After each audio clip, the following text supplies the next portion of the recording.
হ্যাঁ বন্ধুরা, কক্সবাজার আসলাম 150 কেবি জেনারেটর, নতুন জেনারেটর ইনস্টল করার জন্য।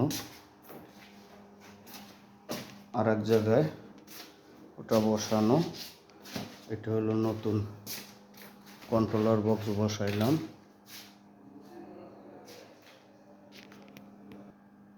আর বাহিরে হলো ওই যে জেনারেটর বসানো।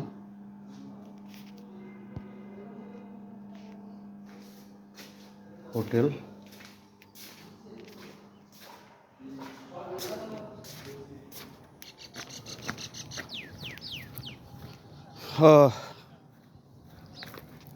সকাল 7টায় নামলাম, সারাদিন কাজ করতেছি।